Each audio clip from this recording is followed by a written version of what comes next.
Evangelio de Juan, capítulo 4, versículo 23. Dice la palabra: mas la hora viene y ahora es cuando los verdaderos adoradores adorarán al Padre en espíritu y en verdad. Porque también el Padre tales adoradores busca que le adoren.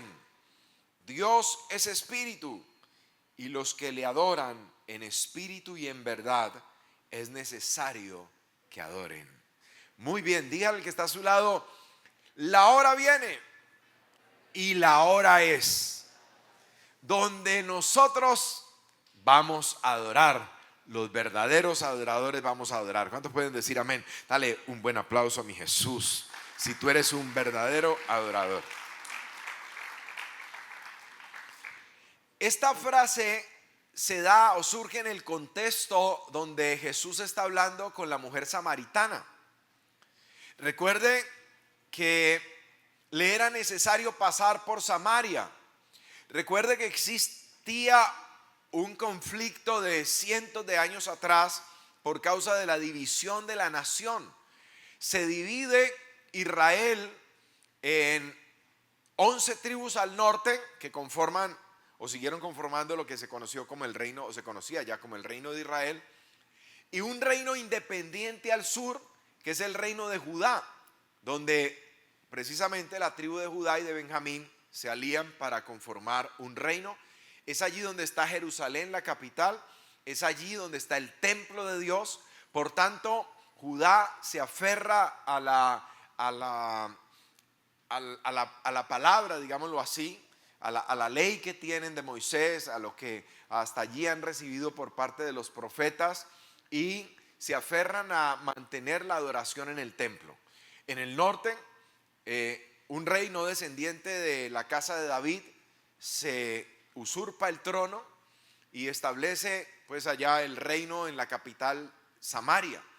En Samaria instala un becerro de 2 que colocó en el reino, para decirle en otras palabras a la gente: usted no tiene que ir al templo que Dios hizo que levantara Salomón, que le dio los diseños a su padre David, y todo lo que Dios dijo acerca de ese templo, eso va y viene. Cuando usted quiere hacerlo de corazón, lo puede hacer acá en el norte, y para esto vamos a levantar un becerro, porque yo recuerdo que por ahí hay alguna historia donde un día el mismo Aarón formó un becerro de oro y la gente lo adoró. Así que ese becerro, algo, si él fue el primer sumo sacerdote, y si él hizo un becerro, él sabrá por qué lo hizo, él tendrá su rema, su revelación, por algo lo hizo. Así que pues vamos a hacer 2 becerros, y ustedes no tienen que ir al templo, no tienen que bajar allá donde los de Judá, porque después me los convencen de quedarse allá. Entonces quédense acá en el norte, adoren los becerros, que eso es un significado, una tipología del Dios que los sacó a ustedes de Egipto. A él le gusta que le sacrifiquen becerros, que le sacrifiquen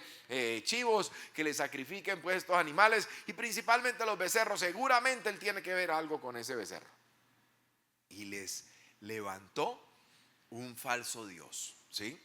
Entonces, pasó el tiempo y el reino de Israel del norte fue conquistado por el imperio asirio.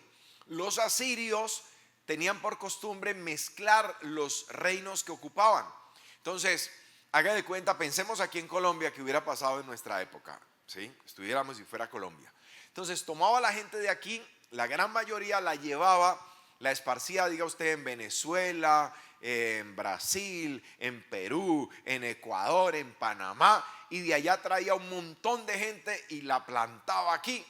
Entonces la gente terminaba mezclándose, esto con el propósito de que se mezclaran tanto cultural, ¿sí?, como también religiosamente.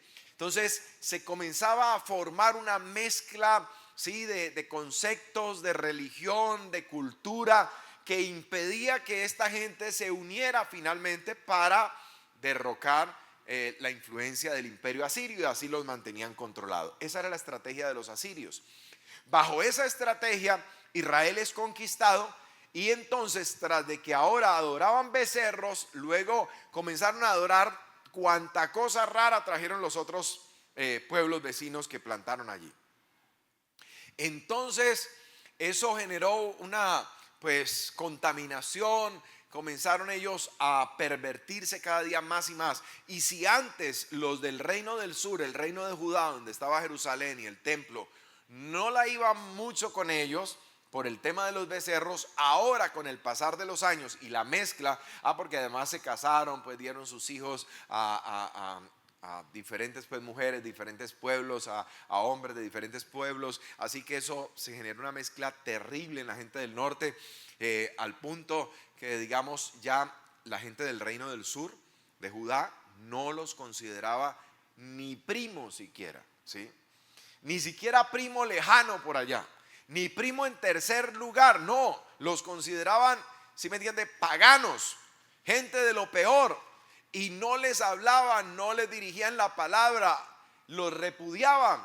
Recuerde la parábola donde Jesús dice que un hombre venía y dice, y cayó en manos, un judío cayó en manos, dice, de ladrones, lo golpearon, lo dejaron ahí tirado, y dice, y entonces uno que era samaritano lo recoge, lo lleva al mesón, bueno, hace lo que puede por él, y dice, y si cuídemelo, dice, y si le dice al mesonero, y si gasta algo de más, yo lo pago también.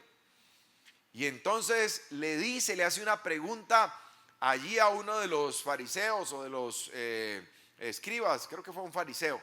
Le dice Jesús, oiga esto para que vea el odio que le tenían los del sur a los samaritanos. Y le dice, ¿quién crees que fue el prójimo de aquel? Porque él vino preguntando que, bueno, que hay que amar a Dios, que amar al prójimo. Entonces le dice, bueno, ¿y quién es mi prójimo? Y el Señor le suelta esta historia. Y al final el Señor le dice, ¿quién crees que fue el prójimo? Entonces el tipo ni siquiera se atreve a decir el samaritano que lo ayudó. No, él dijo, el que lo, ¿sí me entiende? El que le tendió la mano, pues el que lo ayudó, dependiendo de la versión, dice ahí, como decir, el otro, el que usó de misericordia, pero ni siquiera en su boca ellos se atrevían a proferir la palabra samaritano. Tanto era la cosa. Entonces, judíos y samaritanos no se trataban entre sí. Cuando un judío venía por el camino y veía a un samaritano, inmediatamente se desviaba del camino para no pasar por el mismo lugar, o sea, no tocar con su pie el mismo polvo que el otro había pisado, ¿sí? Tanta era la brecha que había entre judíos y samaritanos. Entonces Jesús le era necesario pasar por Samaria y se encuentra con la samaritana que está en el pozo. Ella viene a mediodía a sacar agua. Sabemos que era una mujer de mala reputación, por eso no venía a sacar agua en la tarde, que es donde venían las doncellas. Había bajado el sol, las mamás le delegaban esta tarea a las hijas, ¿sí? Y ellas tenían que coger esos cántaros con agua y llevar a la casa, ¿sí? Entonces Jesús se encuentra con ella al mediodía. Esta mujer viene para evitar, pues, como decir, confrontaciones, también pues habladurías, que la gente la juzgue, la critique, la señale, se haga a un lado por causa de su mala reputación. Y más doncellas, o sea, niñas vírgenes, juntándose con ellas no lo harían. Entonces ella, para evitar todas esas cosas, viene al mediodía, a la hora más fuerte, donde el sol pega más duro, y luego kilómetros de distancia recorriendo con ese cántaro al hombro. Era una tarea dura, pesada, pero ahí estaba ella por la necesidad del agua.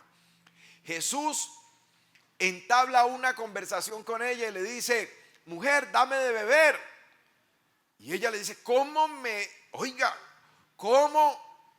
siendo yo mujer samaritana, usted un judío, me dice, se atreve a hablarme? Nosotros no nos hablamos, nosotros no nos juntamos, nosotros, sí, no nos podemos ver ni en pintura. Entonces el Señor le dice, si tú supieras quién es el que te dice dame de beber, antes tú me estarías pidiendo a mí de beber. Y bueno, empieza toda esta situación que creo todos nosotros conocemos allí. Finalmente ella desvía la conversación porque el Señor la toma en un momento, digamos, la confronta. Y ella se desvía, se le sale por la tangente diciendo, ay, a propósito, una preguntita, ya que lo veo que usted como que es teólogo, como que conoce bastante de palabra. Es que a nosotros nos han enseñado que acá es donde uno debe adorar, ¿sí? Siempre nos enseñaron a los samaritanos que no hay que bajar allá a Jerusalén, que no es necesario ir al templo. Pero ustedes siempre se han empeñado en decir que hay que ir a adorar al templo. Y aquí es donde viene esto. El Señor le dice, en otras palabras, la adoración no es algo de lugares realmente. Porque le dice, mujer, créeme que la hora viene cuando ni en este monte donde tú estás aferrada a tu tradición, ni en Jerusalén se va a poder adorar. Y eso viene pronto, mire. Después de la línea de tiempo, de tiempos finales. Pronto la iglesia será arrebatada. Luego vendrá la tribulación y la gran tribulación. Allí se manifestará el hombre de pecado, el anticristo. Va a prohibir todo lo que tenga que ver con adoración, con todo lo que sea religión. Nadie podrá adorar a nadie diferente que a él y a la bestia que habrá construido. Sí. La imagen de la bestia. Hay algo que va a ser construido de tal manera que dice que de esta manera él va a poder controlar el mundo entero y saber lo que todo el mundo hace y controlar a todos. Entonces, nadie podrá adorar. No habrá ninguna forma de adorar a alguien distinto, por lo menos públicamente y evidentemente. Porque él dice, el cual se levanta y se opone contra todo lo que se llame Dios o sea objeto de culto. Así que empieza la persecución y empieza a destruirse toda iglesia, todo tipo de templo. ¿Ok? Así que él le dice, Jesús le dice a la samaritana, créeme mujer que la hora viene, y la hora es cuando los verdaderos adoradores adorarán al Padre. Y de allí entonces este mensaje que yo he titulado, no les había dicho el título, adoradores emocionales o adoradores espirituales. Adoradores emocionales, hay muchos hoy en día en las iglesias, pero la escritura, mi amado joven, nos dice que Dios anda buscando adoradores en espíritu y en verdad. Si existe la adoración en espíritu es porque existe una adoración diferente también, que es la emocional, la carnal. ¿Sí? Si existe una adoración verdadera, como lo dice el texto, es porque existe una adoración falsa también. Hay adoración en espíritu y en verdad, porque existe una adoración falsa, mentirosa y carnal. Entonces nosotros en estos tiempos es importante que reflexionemos acerca de qué tipo de adoración nosotros estamos brindando a Dios. ¿Somos adoradores espirituales verdaderos o somos de los otros? Mire al que está a su lado y mírele la cara de adorador que tiene. Es que más angelical no pudo venir el día de hoy. Mírele la cara de ángel. Mírele que ya le faltan solo las alitas y empezar a volar. Bien. Gloria a Dios por su vida. Entonces, esta mujer, note, se inclina por conocer. Ella dice, ¿dónde se debe adorar? Porque me parece que usted es profeta. Y si usted es profeta, usted tiene palabra de Dios. Entonces señáleme dónde, porque yo tengo ese gran deseo de adorar. A mí me gusta adorar. Mire, a mí lo mío es cantar. Ay, usted viera la voz que yo tengo. Ay, usted viera cuando estoy en el baño las canciones que yo me tiro ahí en el baño. Eso, me riego a cantarle a Dios. Entonces yo necesito saber, me falta el lugar nomás para llevar lo mío allá, mi voz, mi adoración. Ahí es donde el Señor le responde, mujer, la hora viene cuando ni en este monte ni en Jerusalén se va a poder adorar. Por eso es que el Padre anda buscando adoradores en espíritu y en verdad. Entonces, esta mujer muestra que ella quiere conocer, tiene el deseo de saber dónde es que uno debe adorar. Esta mujer muestra que quiere adorar, porque si quiere saber dónde es el lugar correcto es porque ella quiere estar allí.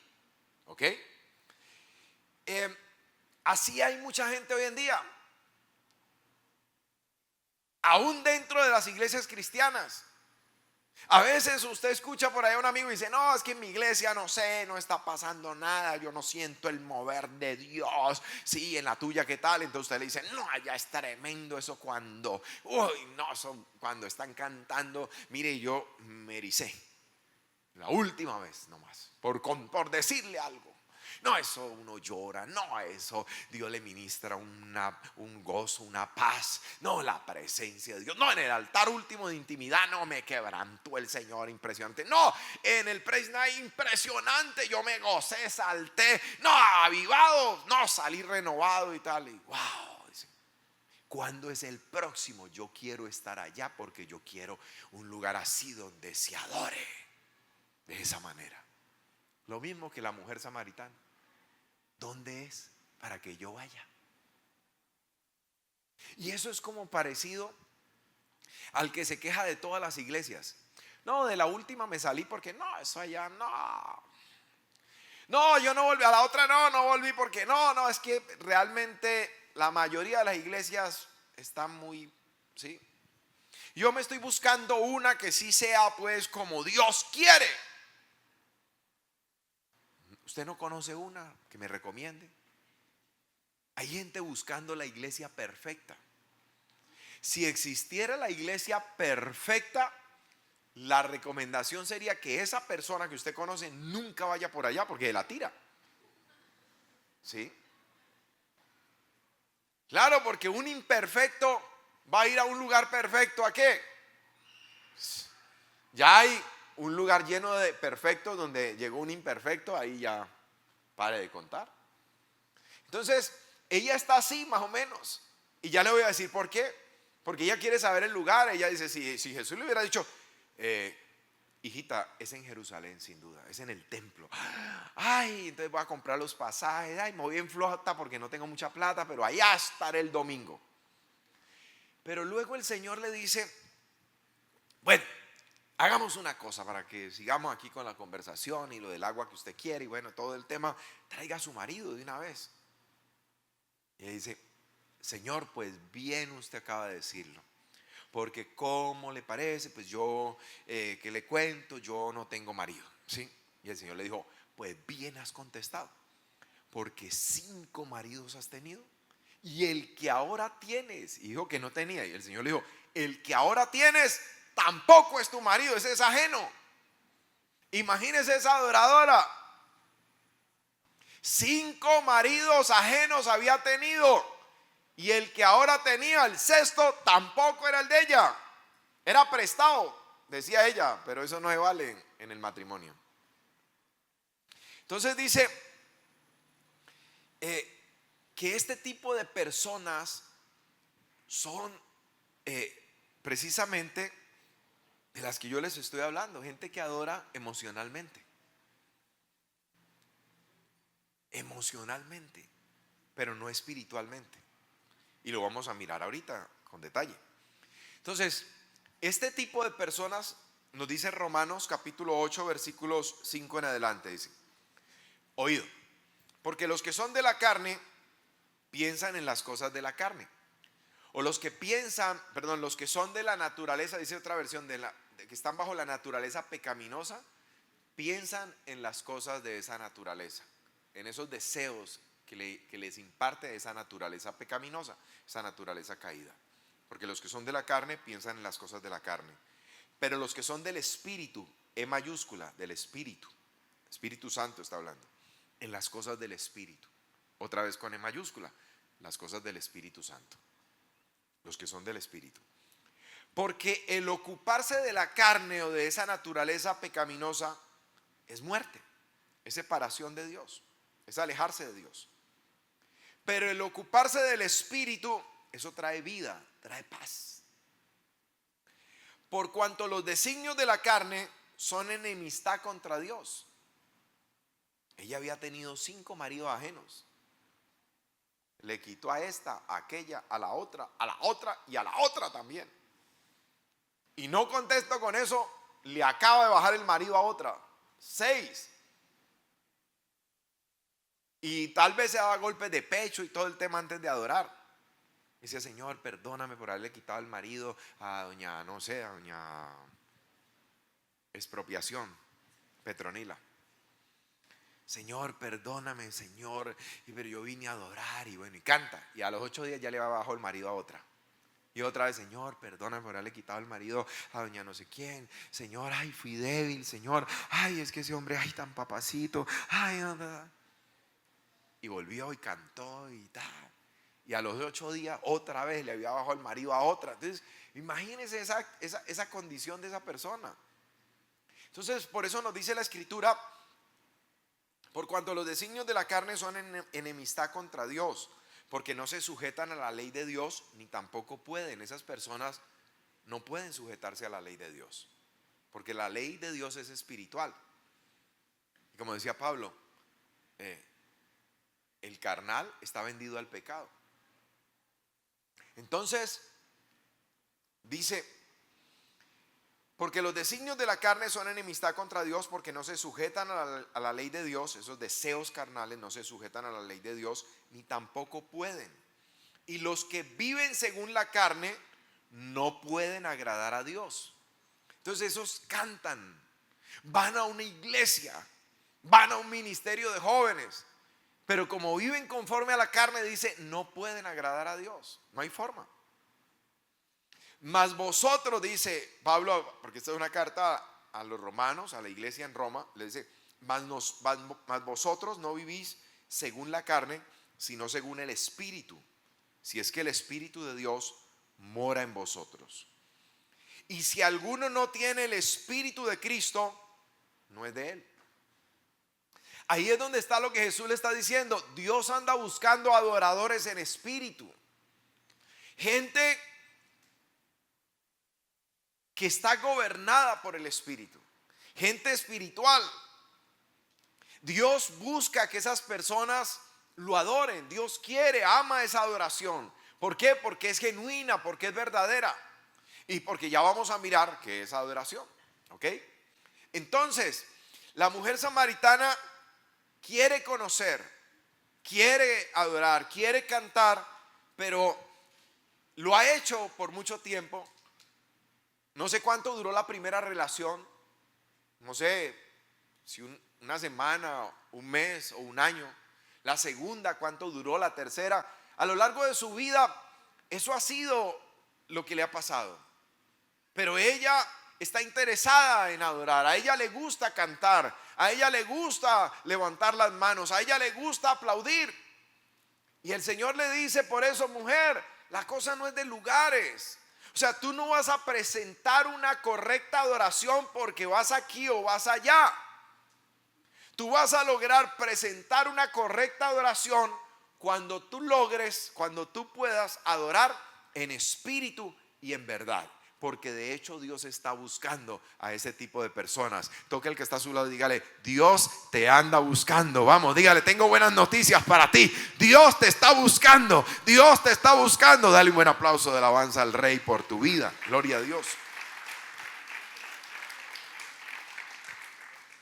Ahora, la situación de ella es la misma que la mayoría de la raza humana. Una vez Adán pecó, murió espiritualmente. Y en Adán todos mueren. Entonces, cada descendiente de Adán, cada descendiente de él, nace muerto espiritualmente. El hombre es espíritu, alma y cuerpo. Yo se los he explicado muchas veces. Pero el hombre sin Cristo está muerto espiritualmente. Allá afuera hay gente que tiene un cuerpo, tiene un alma, pero espiritualmente está muerto. Su espíritu está muerto sin Cristo. Y esa es la condición de todos sin Cristo. Y esa es la condición del niño, del joven, del adulto sin Cristo. Por eso Cristo murió por nuestros pecados. Por eso fue necesario que Cristo muriera en la cruz. Porque la paga del pecado que recibió Adán por pecar fue la muerte espiritual. Desde ahí el hombre está separado de Dios. No puede tener comunión con Dios. De hecho, mire, en el Antiguo Testamento nosotros observamos aún en los profetas que dice: y vino el Espíritu de Dios sobre el profeta Elías. Y observamos que dice, y vino el Espíritu de Dios sobre el profeta Eliseo, pero sobre ninguno de ellos permanecía el Espíritu Santo. ¿Por qué? Porque estaban muertos espiritualmente. Ni Elías, ni David, ni Eliseo, ni Moisés tenían vida del Espíritu. Solamente cuando Jesús muere en la cruz del Calvario. Ahora, quiere decir que fueron personas que hicieron un gran esfuerzo para tratar de mantenerse cerca de Dios, porque no tenían la ayuda que tenemos nosotros, no tenían la bendición que tenemos nosotros, no eran participantes de lo que nosotros participamos hoy en día, la bendición que usted y yo tenemos. Ya le voy a decir qué es: doble bendición. Pero el Espíritu venía sobre ellos y Dios usó de una misericordia especial para ayudarlos, para mantenerlos cerca. Por eso se manifestó, por eso les habló constantemente de fuera. Le habló a Moisés, no le quedó duda a Moisés de que el Señor existía, nunca iba a tener una crisis de fe porque él lo vio, porque él habló con él, etc. Ahora usted y yo tenemos que tener presente lo que dice el Señor a Tomás: bienaventurados los que no vieron y creyeron. Así somos nosotros. Usted no ha visto a Dios, ni las espaldas como Moisés. Usted no ha oído la voz de Dios como oyó Israel allí en el Sinaí. Bienaventurados los que no vieron y creyeron. A nosotros se nos hace fácil la diferencia de ellos. Como ellos eran, digamos, controlados por una naturaleza más carnal, más de lo físico, de lo natural, Dios se manifestó más en el mundo físico para ellos. Ahora esa manifestación en nosotros es más del corte de lo espiritual. Por eso se nos dice: bienaventurados los que no vieron y creyeron. ¿Sí? A Tomás le dijo: no seas incrédulo, sino creyente. Entonces Jesús muere en la cruz del Calvario, porque en Adán todos mueren, dice la Escritura. Todos nacen bajo la misma condición en la que estaba Adán, muerto espiritualmente, separado de Dios. Pero cuando Jesús muere en la cruz del Calvario, viene a pagar la deuda del pecado de Adán. Entonces, Adán pecó y por eso murió. Jesús nunca pecó, por eso pudo venir y decir: yo pago. Por eso dijo: consumado es, o sea, pagado está. Si usted en la tienda o en la panadería debe un montón de plata, ya esa cuenta ya se salió del cuaderno y no hay manera de pagar, usted sabe que está imposibilitado, que no hay nada que usted pueda hacer para pagar esa cuenta. Pero si viene otro que no debe nada y tiene con qué y paga, usted queda libre de esa deuda. Eso fue lo que pasó con nosotros los seres humanos. Jesús vino, nunca pecó, pero aún así murió. Entonces, por cuanto Él nunca pecó, pero murió, lo hizo en lugar de nosotros los pecadores. Los que merecíamos morir y estábamos muertos espiritualmente éramos nosotros. Pero cuando Él viene y muere en nuestro lugar sin relación con el pecado, ya que nunca pecó, pudo pagar la deuda. Porque si Él hubiera pecado y muere, entonces Él estaría pagando por su propia deuda con el precio que se establece, que es la muerte. A Adán se le dijo: el día que tú peques, mueres. Pecó, murió espiritualmente, quedó separado de Dios. Así entonces el Señor nunca peca, pero muere. No muere por sus pecados, sino que está muriendo como sustituto en lugar de nosotros. Eso hizo que fuéramos perdonados, y eso hizo que nosotros pudiéramos nacer de nuevo del agua y del Espíritu. Yo estaba muerto espiritualmente, mi alma estaba sujeta a los designios pecaminosos, la carne estaba condicionada, esclava al pecado. Pero cuando recibo a Cristo, la sangre de Jesús me lavó, me limpió, la sangre de Jesús me liberó, la sangre de Jesús, mi amado, me compró.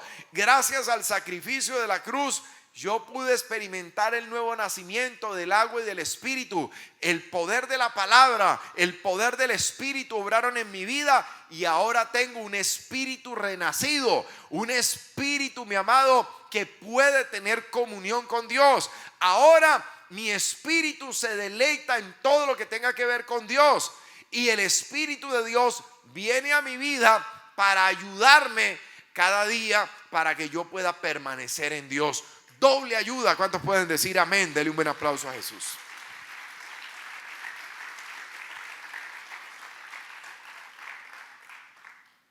Por eso se le dijo a Nicodemo, era un principal de una sinagoga judía, y él era el principal, ¿sí?, de la sinagoga, el máximo líder religioso allí. Y se le dijo a Nicodemo, mira, la religión no te sirve, Nicodemo. En otras palabras, tú puedes cantar todo lo que quieras, tú puedes rezar o orar, como tú lo quieras llamar, tú puedes leer la Biblia, tú puedes predicar la Biblia, pero eso no te sirve. La religión no te sirve, Nicodemo. Tú necesitas nacer de nuevo si tú quieres entrar en el reino de Dios. Nicodemo, todo un líder religioso que le enseñaba a otros, le dice al Señor, yo no le entiendo lo que usted me está diciendo. ¿Cómo yo, siendo viejo, voy a nacer de nuevo? ¿Debo meterme en el vientre de mi mamá para nacer de nuevo? Pobrecita, mato a la viejita. Entonces, él le dice, no. Dice, necesitas nacer de nuevo del agua y del espíritu. El agua es la palabra y el Espíritu Santo. Necesitas, la palabra viene para que tú puedas desarrollar la fe necesaria para la salvación. Y el Espíritu viene para convencerte de pecado, justicia y juicio, para que puedas arrepentirte de tus pecados. Entonces, cuando la gente nos predicó por primera vez a Cristo el día que aceptamos, lo que estaba pasando allí era que la palabra estaba obrando, el Espíritu estaba obrando. Mientras la persona nos hablaba, el Espíritu trajo profunda convicción. Nos sentimos pecadores y necesitados de Dios. Esa es una gracia especial que obra para el arrepentimiento, como dice en Hechos de los Apóstoles. El arrepentimiento es una gracia especial de Dios. Dice que Dios mismo obró para su arrepentimiento. El don del arrepentimiento es un regalo también de Dios. Por eso la salvación, todo tiene que ver con Dios. Si Dios no está, no hay salvación para nadie. Si Dios no está obrando, entonces el Espíritu me movió a arrepentirme de mis pecados. Y la palabra produjo en mi vida fe. Cuando alguien no se agarró a condenarme, a decir usted va para el infi, usted mejor para las pailas mochas, sino que me dijo, ninguna condenación hay para los que están en Cristo. El que recibe a Cristo recibe la vida, recibe el perdón, recibe la salvación. Y eso me comenzó a mí a llenar de fe, la palabra de fe. Entonces comencé a sentir un deseo de Dios, de arrepentimiento. Sentí dolor por mi pecado, pero sentí el deseo de entregarle mi vida al Señor. No podía esperar más. Y en ese momento Dios obró. Y en ese momento que me arrepentí, que me convertí, Dios me justificó. ¿Qué es eso? Me declaró tan justo como su Hijo Jesús es justo. ¿Por qué? Porque me revistió de una justicia no semejante a la de Cristo, sino de la misma justicia de Cristo. Tomó de lo de Cristo, de la justicia perfecta de Cristo, y me revistió con esa justicia. Me declaró tan justo como Él es justo. Te declaró a ti tan justo como Él es justo. ¿Cuántos pueden decir amén? Esa es la justicia de Dios. ¿Cuántos pueden decir amén? La justicia de Dios obra por la fe. De tal manera de que yo estaba muerto en delitos y pecados. La única forma de darme salvación era que yo se me pudiera establecer en mi vida la justicia de Cristo. ¿Cuál justicia? La de aquel que nunca pecó y murió. Adán sí pecó y murió. Entonces Adán iba perdiendo 1-0. Jesús no pecó y murió. Entonces él tenía +1 a su favor, porque él no pecó. Entonces esa es la justicia que se me imputó a mí. ¿Ya? Es una justicia imputada. El Señor como juez dice: lo declaro tan justo como mi hijo es justo. Es usted revestido de la misma justicia. Y en ese momento empezó en mí y en ti un proceso de santificación. Entonces desde allí puedo hablar, y puedes tú hablar de que eres un redimido por la sangre del Cordero, uno que fue comprado. ¿Cómo te compró? Pagando un precio no de oro ni de plata, sino un precio de la sangre preciosa de Jesucristo derramada en la cruz por ti y por mí. Gloria a Dios. Así que Nicodemo tenía religión, pero no le servía para que él pudiera ser un adorador, para que él pudiera entrar en el reino de Dios. Necesitaba nacer de nuevo. Tú y yo, al nacer de nuevo, comenzamos a sentir algo diferente. Yo me acuerdo, les conté que ese era un tiempo donde yo estaba en la Sijín y que era una persona medianamente atea, podría decir. Entonces, o sea, a ratos no creía como en nada, a ratos creía un poquito. Pero ahora yo me levantaba a orar, era lo primero que hacía. Me levantaba más temprano para poder orar antes de irme a trabajar. Mientras me estaba bañando, organizando, desayunando, ponía la emisora porque ponían una predicación de alguien que me gustaba mucho de Puerto Rico en ese tiempo. Entonces yo me escuchaba la prédica hasta donde podía. Me quedaban faltando más o menos 15, 20 minutos, era de una hora la prédica, porque pues ya tenía que ir y llegar a formar. Al mediodía venía y lo mismo, me ponía a escuchar otra vez la emisora, oraba otro ratico, así fuera poquito, unos 5 o 10 minuticos, pues estaba nuevo. Pero yo después de almorzar entraba en mi cuarto y antes de darme un descansito allí, me postraba, le daba gracias a Dios, leía un poco y salía antes de las 2 para ir a trabajar otra vez. En la noche volvía, si no tenía algo en la iglesia, porque estaba siempre en toda actividad de la iglesia. Entonces nuevamente me ponía a escuchar una prédica, me podía a leer la Biblia. Yo no hacía eso antes, pero ahora yo anhelaba estar cerca de Dios. Todo lo de Dios era para mí mi prioridad.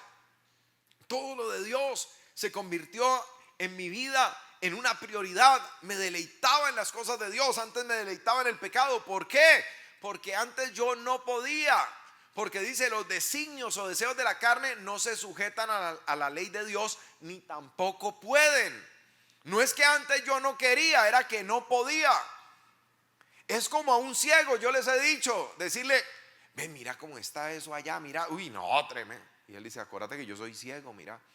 Ay, pero hacer un esfuerzo, mira, uy, no, de lo que te estás perdiendo. No es que él no quiera, él no puede, jamás va a poder, porque está ciego. Entonces no era que antes yo no quisiera, era que no podía. Entonces el inconverso, usted lo ve que él trata de rezar como ellos le llaman.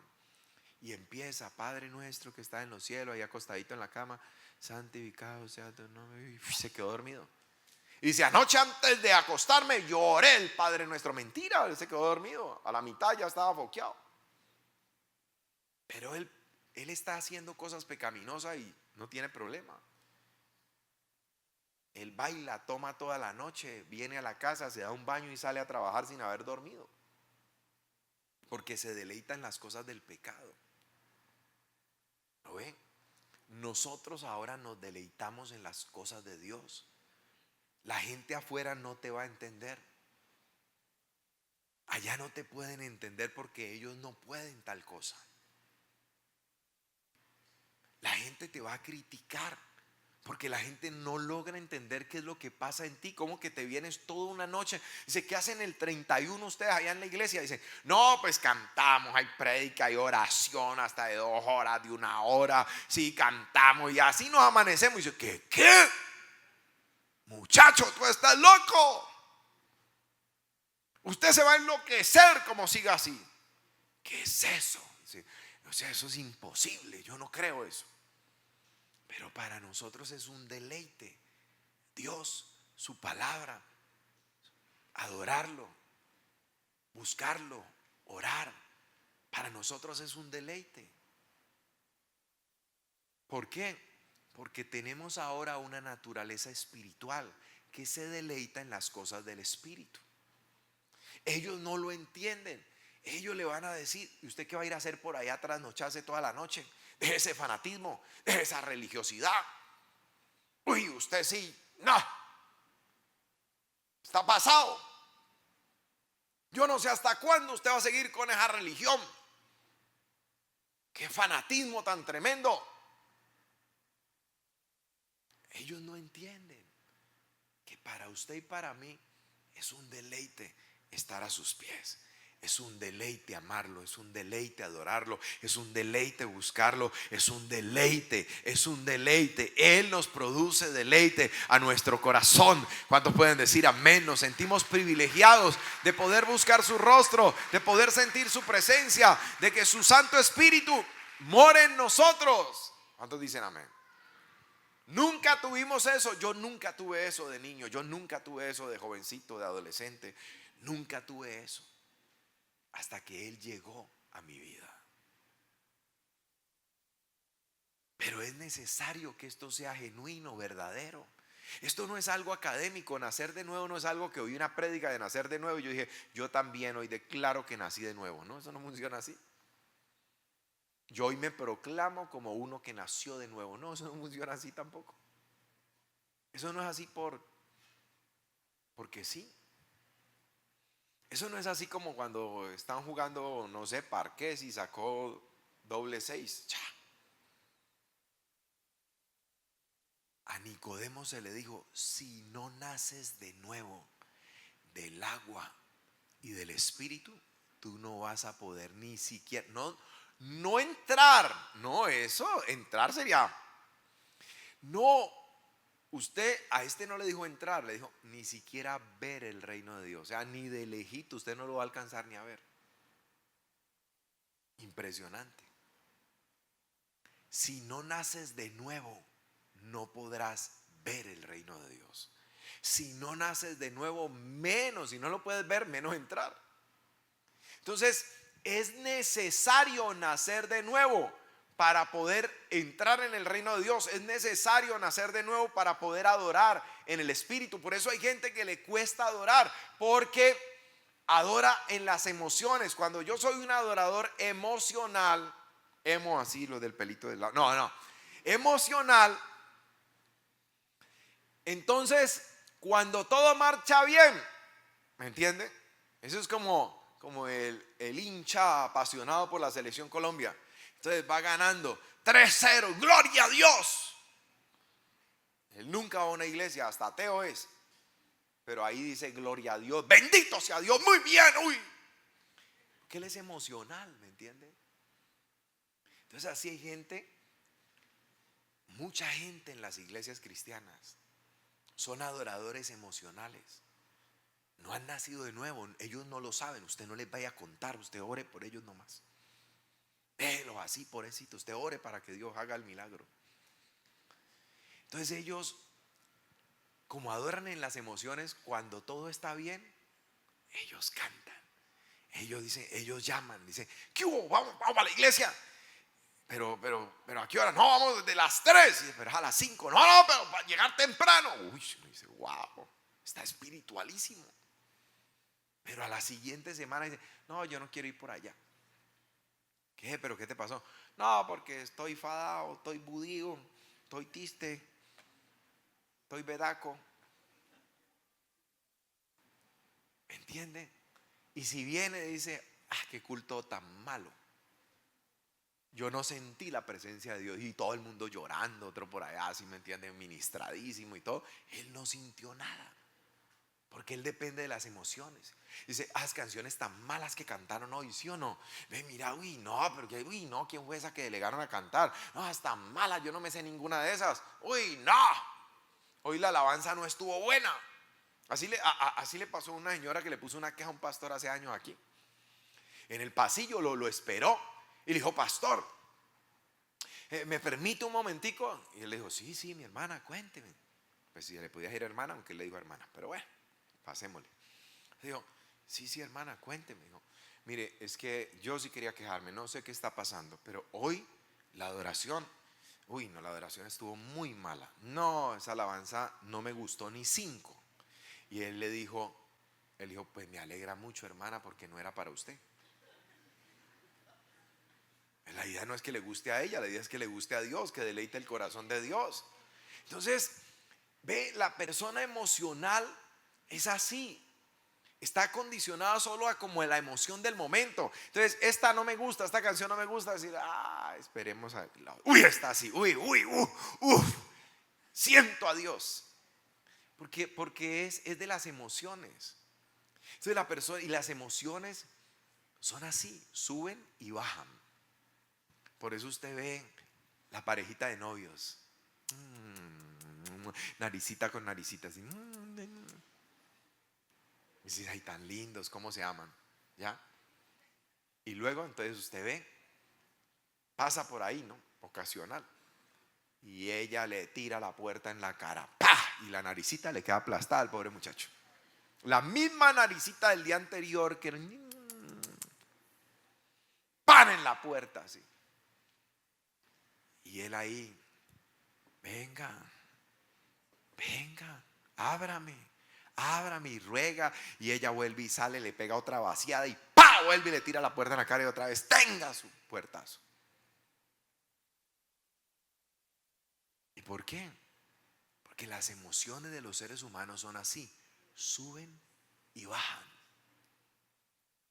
Ay, amiga, ay, no, yo amo a ese muchacho. Ay, no, él es lo máximo. Al otro día, uy, no es desgraciado, uy, ojalá por acá ni vuelva. Pero ¿qué fue lo que hizo? No, hablando con ahora la que era mi mejor amiga, que ahora es mi peor enemiga.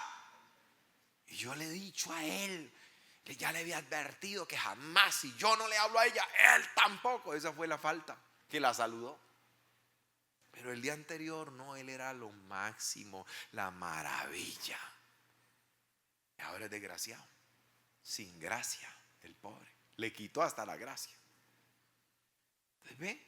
Esas son las emociones. Entonces hay gente que pretende relacionarse así con Dios. Entonces viene a la iglesia, de pronto alguien y entonces le presenta el combo y dice, sí, me gustó la iglesia. Ay, no, yo quiero seguir buscando de Dios. Pero le gustó fue el combo, la amistad, los muchachos, las muchachas, el ambiente. Entonces viene y ve que todos y tanto, entonces el pasito para acá y el pasito para allá. Y se lo aprende. Y le gusta, emocional. ¿Ya? Pero luego le dicen, acordate que hoy son las velitas. Y dice, no, yo por ahí no voy. Y no va a la iglesia. Porque él va a prenderle velitas a la Virgen. Porque él es medio samaritano. Él también adora el becerro de oro. Bueno, no tiene becerro, pero tiene virgen. Lo cambió. Hicieron una sustitución. Ya. Ella adora a Dios, pero se come 12 uvas el 31 de diciembre. Ya. Tira papa debajo de la cama con la mamá.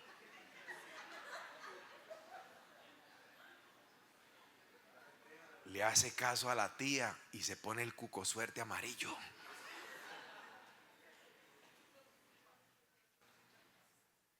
Impresionante. Echa el huevo en el vaso con agua para ver si le sale vestido de matrimonio y se va a casar.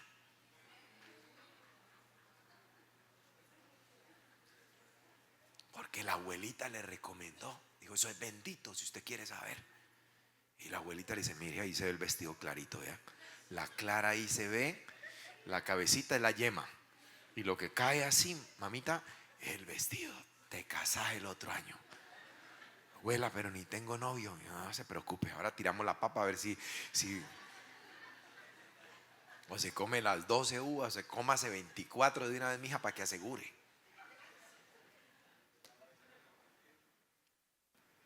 Él usa la maleta.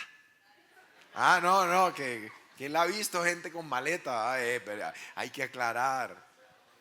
la maleta para ver si iba a viajar. Y todo el año se la pasa viajando en el mío, para que se cumpla la profecía. ¿Ya? Entonces, ahí es donde usted ve un adorador emocional. ¿Por qué? Porque la adoración tiene que ver con la obediencia, ¿sí? La adoración no está sujeta a mis circunstancias. La adoración no es algo emocional solo cuando todo está bien. Imagínese, está usted predicando el evangelio, lo agarran, le dan una muenda bien tremenda, se lo llevan para la estación de policía, lo meten por allá en el calabozo más pequeñito. Eso ni siquiera era un calabozo, eso era para guardar, no sé, chécheres en la estación de policía. Y lo meten allá porque su único delito era estar predicando el día de las velitas. Y fuera de eso lo amarran de pies y manos que no pueden ni moverse. Así estuvo Pablo y Silas, dice Hechos capítulo 16. Su único delito fue hablar de Cristo. Los azotaron, o sea, les reventaron las espaldas porque era con varas. Sangraban, le ardían las heridas y fueron al calabozo de más adentro, putrefacto, sucio. Allí los presos hacían sus necesidades porque estaban atados a un cepo que había allí, un trozo de madera donde quedaban prensados los pies y las manos también, una posición incómoda que generaba dolores de columna impresionante. Y dice, a la medianoche Pablo se quejaba, dijo: yo no vuelvo a la iglesia, yo a los teens no vuelvo, no digo tampoco, no, yo evangelismo no vuelvo, no voy a volver a salir a evangelizar, hasta aquí se acabó. Silas, ¿vos qué pensás? Silas dijo: no, lo mismo, no, oco, así no vale la pena. No, ¿sabe qué dice? Y a la medianoche, cuando quizá les dolía más la espalda, la columna, cuando más les ardía las espaldas, etcétera, dice, a medianoche los presos los oían. ¿Qué? ¿Quejarse? No. ¿Dudar? Tampoco. Adorar. Los oían orar y cantar. Oraban y cantaban, oraban y cantaban, oraban y cantaban. Y de repente sobrevino un terremoto que abrió las puertas de toda la cárcel, dice, y terminaron, mis amados, siendo consolados por el hombre que los había metido allá.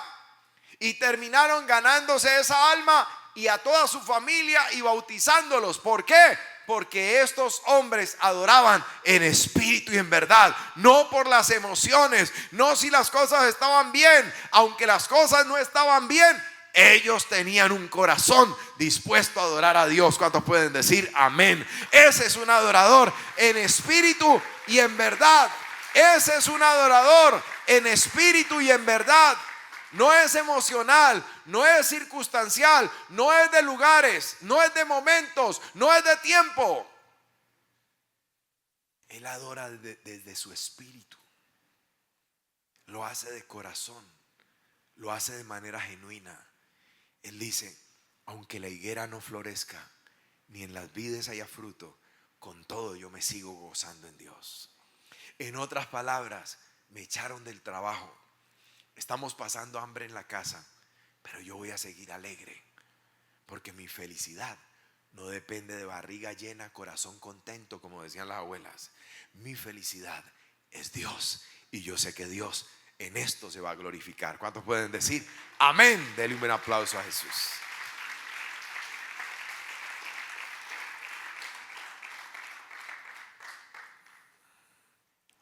La adoración, les decía, tiene que ver o está íntimamente ligada con la obediencia. La primera vez que se menciona la palabra adoración en la Biblia es en Génesis capítulo 22. La primera vez que se usa en hebreo la palabra adoración está allí, en Génesis capítulo 22. No hay piano, no hay bajo, no hay guitarra, no hay batería, no hay coro, no hay cantores, No hay músicos, tampoco hay iglesia. Pero hay un hombre que lleva de la mano a su hijo camino de 3 días para cortarle el cuello hasta que se desangre por completo, y luego lo va a quemar hasta que se haga cenizas como un sacrificio para Dios. ¿Quién es ese hombre? Abraham. ¿Era lo que Dios quería? No. Pero Dios le dijo que lo hiciera para probar su fe y su adoración. Y ese hombre llega a 3 días de camino, empieza a subir al monte que Dios le señaló, porque el adorador hace la voluntad de Dios, hace como Dios le dice. No importa lo que Dios pida, está dispuesto a sacrificarlo. Hoy en día tenemos muchos adoradores que la misma mamá cristiana le dice: yo he orado y ese muchacho no le conviene. Pues mamá, no me importa lo que usted diga, lo que diga el pastor, no me importa lo que diga quien diga, yo lo amo y punto. En otras palabras, el mundo entero y Dios pueden gritar que no, pero yo digo sí. Y yo no voy a sacrificar esto.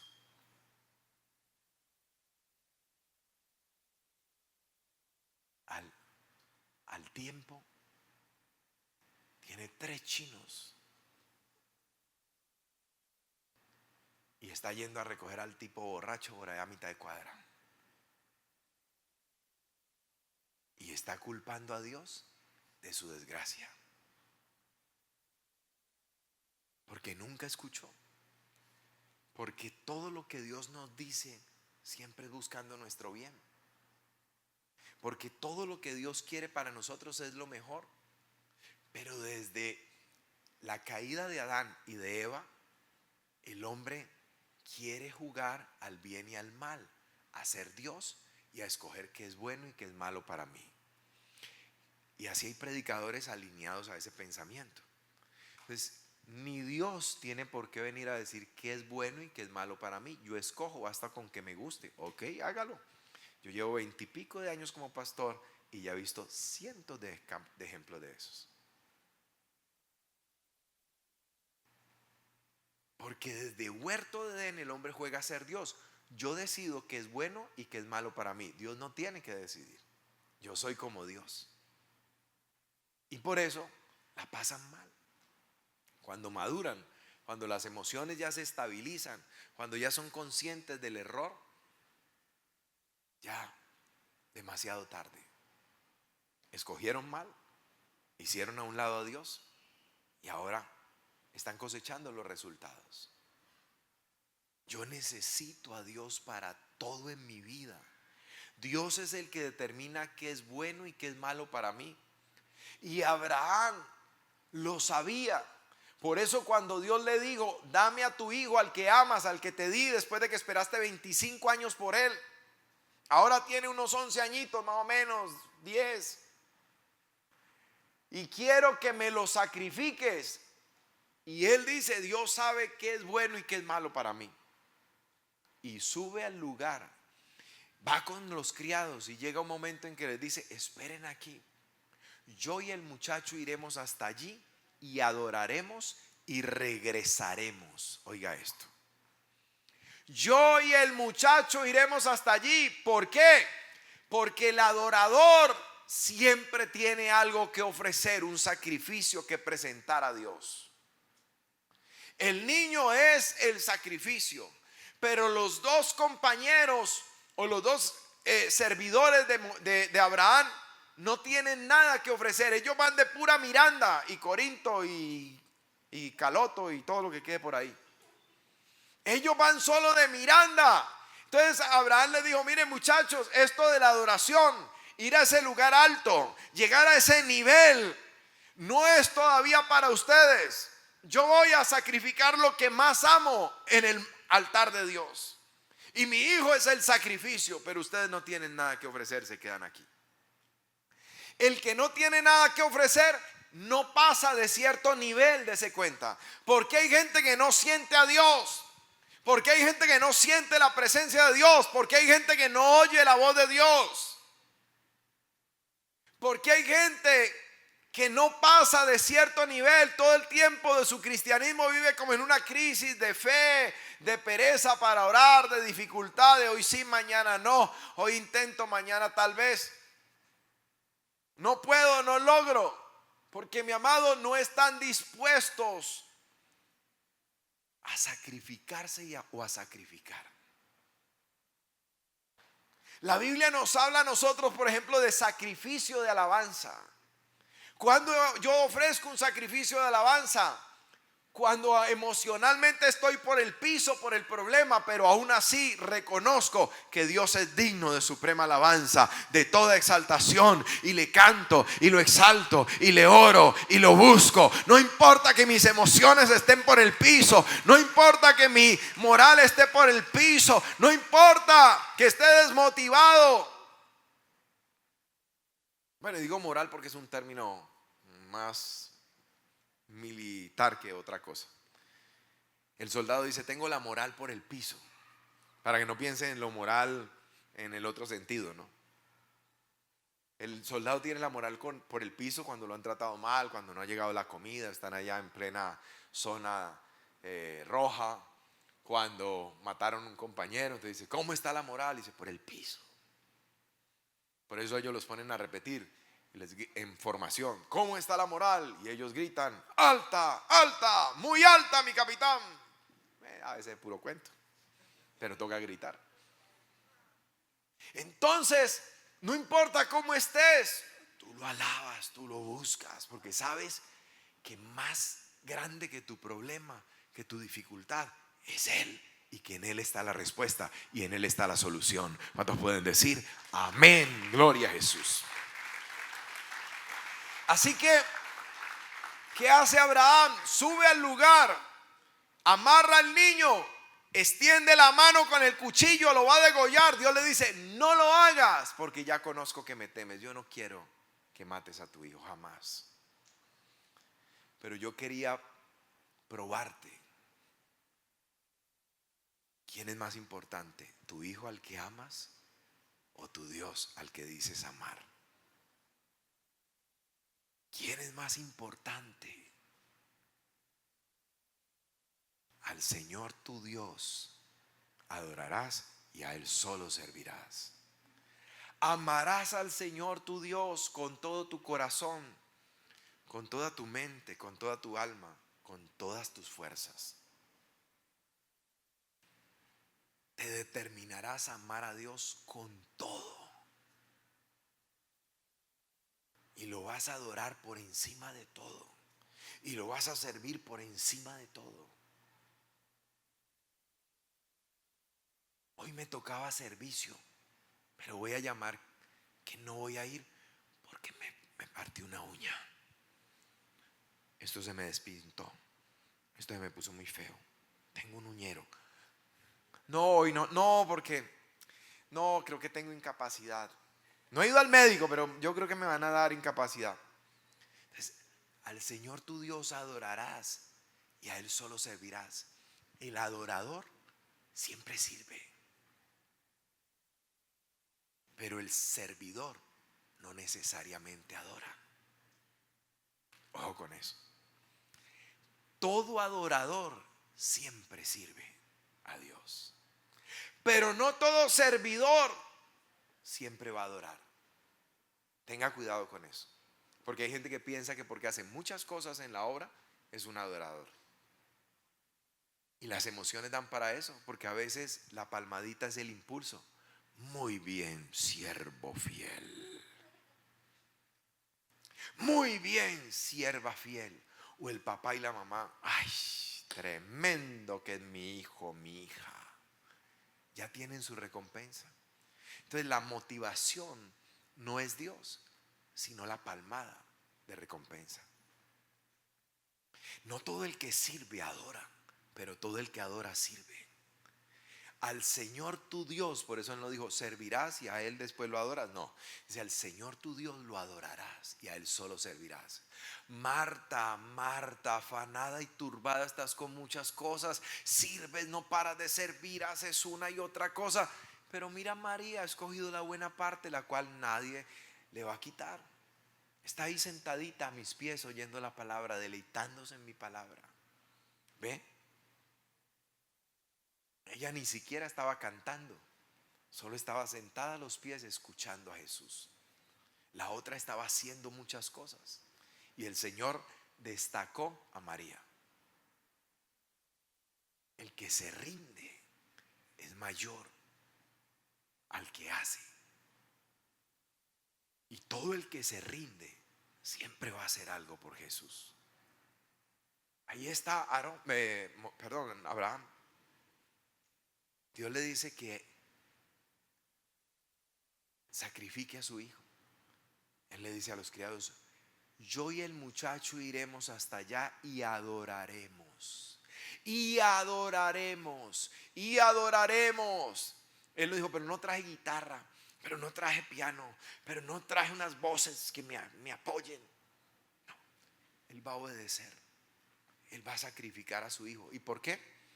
Porque ama tanto a Dios y cree tanto en el poder de Dios, que dice Hebreos que él estaba convencido que Dios se lo iba a levantar de las cenizas. Eso dice Hebreos 11. De donde en sentido figurado Dios se lo volvió a levantar. Plenamente convencido. Este Dios en el que yo creo me puede pedir lo que sea, que mate al que sea, Él lo resucita. Porque cuando yo era un hombre de casi 100 años, ya casi como muerto, con una esposa estéril, este Dios mostró su poder e hizo que naciera mi hijo. Si ahora me pide que lo sacrifique, Él sabrá por qué.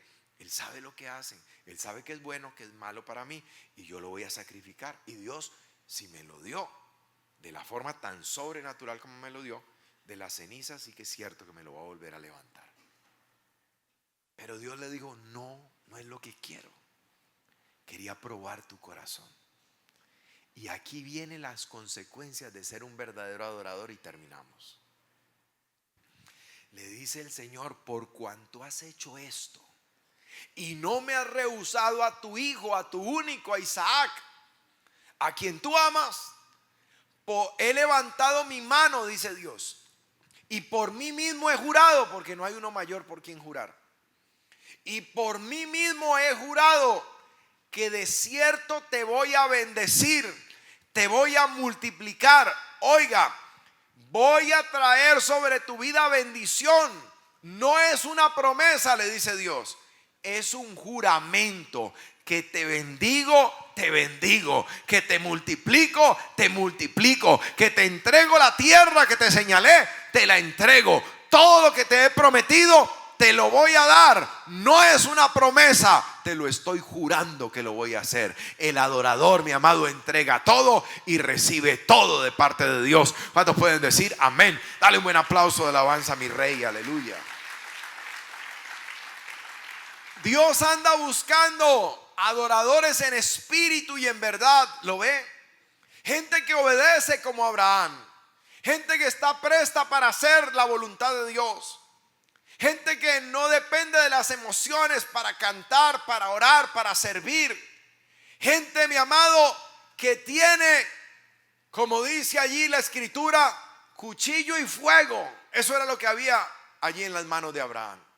El hijo le dijo: papá, cuando van camino al monte y ya han dejado los criados, tú dices que vamos a presentar un sacrificio, y yo veo el cuchillo y el fuego, pero yo no veo el cordero para el holocausto. Y él le dice: tranquilo, hijo mío, Dios se proveerá de cordero. Y caminaban juntos, cuchillo y fuego. El cuchillo es para partir y para separar cada parte del animal. El cuchillo es afilado y va a penetrar cada parte del animal. Va a penetrar las entrañas, lo profundo, va a comenzar a sacar la grosura y cada parte. Va a poder cortar, va a poder dividir, va a poder separar la piel. El cuchillo es algo que profundiza. El cuchillo tiene que ver por eso con la revelación. Y el fuego tiene que ver con el poder. El fuego tiene el poder de hacer muchas cosas. El fuego tiene poder. Entonces, el adorador que tiene cuchillo, que tiene fuego, es porque tiene revelación y tiene poder.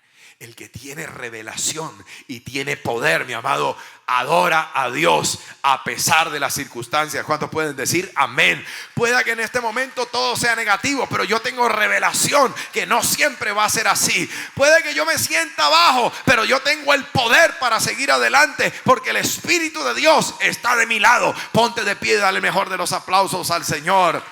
El verdadero adorador tiene cuchillo, tiene fuego, tiene poder, tiene revelación, tiene, mi amado, tiene con qué adorar. ¿Cuántos pueden decir amén?